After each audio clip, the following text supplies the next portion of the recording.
ဝမှာရင့်ကျက်သွားတဲ့သူတွေကိုတွေ့ဘူးမြင်ဘူးတယ်သူတို့ဟာရင့်ကျက်သွားပြီးတဲ့နောက်ပိုင်းတွေမှာအရင်လိုစကားတွေအများကြီးမပြောဖြစ်တော့ဘူးပြောရင်လဲသူရောကိုပါနှစ်ဦးနှစ်ဖက်အကျိုးရှိစေမဲ့စကားမျိုးတွေကိုသာရွေးချယ်ပြီးအတက်နိုင်ဆုံးပြောဆိုတယ်တစ်ဖက်လူကိုပျော်ရွှင်မှုတွေမပေးနိုင်ဘူးဆိုရင်တော့ကိုကြောင့်တစ်ဖက်လူစိတ်ထိခိုက်စေမဲ့အပြောအဆိုမျိုးတွေကိုအတက်နိုင်ဆုံးရှောင်ရှားလာတယ်ဒါကြောင့်ရင့်ကျက်သွားတဲ့သူတွေဟာစကားတွေနဲလာကြတာပါ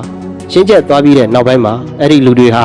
မြင်သမျှတွေ့သမျှအရာတိုင်းကိုစိတ်မလှုပ်ရှားတော့တယ်လို့တွေ့သမျှမြင်သမျှအရာတိုင်းကိုလည်းလိုချင်တက်မဲ့မှုတွေနေပါလာတယ်ဥပမာဆိုကြပါစို့မိန်းကလေးတစ်ယောက်ပဲဖြစ်ဖြစ်တန်ဖိုးကြီးတဲ့ကားတစ်စီးပဲဖြစ်ဖြစ်မြင်ယုံတွေ့ယုံနဲ့တစ်ချိန်ကလိုချင်တက်မဲ့ခဲ့ပြီမယ်လက်ရှိအချိန်မှာတော့ငါအတွက်တကယ်လိုအပ်တာလားတကယ်လိုချင်တာလားငါရဲ့ဘဝမှာအဲ့ဒီအရာတွေမရှိရင်အစင်မပြေနိုင်ဘူးလားစသဖြင့်မိဂုံးပေါင်းများစွာတွေကိုကိုအထက်အခါကပြန်လဲကမိဂုံးတွေထုတ်လို့ရှိတယ်ကျင့်ကျက်သွားတဲ့လူတစ်ယောက်ဟာအမားတွေထက်အမှန်တွေကိုပို့လို့ဖြစ်လာတယ်အချိန်တုန်းကလှုပ်ခဲ့ဖူးတဲ့အမားတွေကိုလည်းသင်ခန်းစာအဖြစ်ယူတတ်လာတယ်ကျင့်ကျက်သွားတဲ့လူတစ်ယောက်ဟာဟာတကားတွေကြီးဖြစ်တော့လဲအရင်လိုအတန်အကျယ်ကြီးမရေမိတော့ဘူးကျင့်ကျက်သွားတဲ့လူတစ်ယောက်ဟာတစ်ချိန်ကတွေ့သမျှမြင်သမျှအရာတွေကိုခေါင်းထဲထည့်တတ်ပေမယ်လက်ရှိအချိန်မှာတော့ကိုယ့်အတွက်အရေးမပါဘူးထင်တဲ့အရာတွေနဲ့ကိုယ့်အတွက်အသုံးမဝင်တဲ့အရာတွေမှန်သမျှကိုလစ်လူရှိတတ်လာတယ်တစ်ချိန်ကအရန်ကိုမှရေရပါတယ်ဆိုတဲ့ဟာတကားတွေကိုလည်းပြန်ကြည့်ဖြစ်တယ်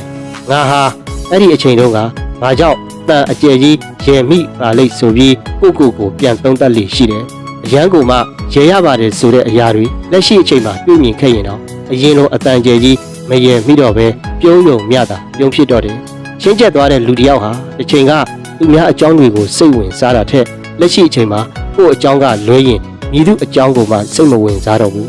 ရှင်းကျက်သွားတဲ့လူတစ်ယောက်ဟာတစ်ချိန်ကလူအများနဲ့နေရတာကိုကိုနှိမ့်သက်တယ်ဆိုပေမဲ့လက်ရှိအချိန်မှာတော့တယောက်တည်းနေရတာကိုပိုပြီးသဘောကျလာတယ်တကယ်တော့ပတ်ဝန်းကျင်ဆိုတာပျော်ရွှင်မှုတွေပေးတာထက်စိတ်သောကတွေပိုပေးတယ်ဆိုတာကိုတဖြည်းဖြည်းပိုပြီးသဘောပေါက်နားလည်လာတယ်ရှင်းကျက်သွားတဲ့လူတစ်ယောက်ဟာချစ်ရတာကြီးကိုမုန်းလာသလိုမုန်းတဲ့အရာကြီးကိုလည်းပိုပြီးဆက်ဆုပ်လာမိတယ်လက်ရှိအချိန်မှာတက်ရှိတွေထဲတက်မဲ့တွေဖြစ်တဲ့စာပေတွေကိုပဲပိုပြီးသဘောကျနှစ်သက်လာမိပါတယ်အစဉ်နေတော့စာပေချစ်သူတဦးတယောက်ချင်းစီတိုင်းကိုအထူးပဲကျေးဇူးတင်ပါတယ်ခင်ဗျာ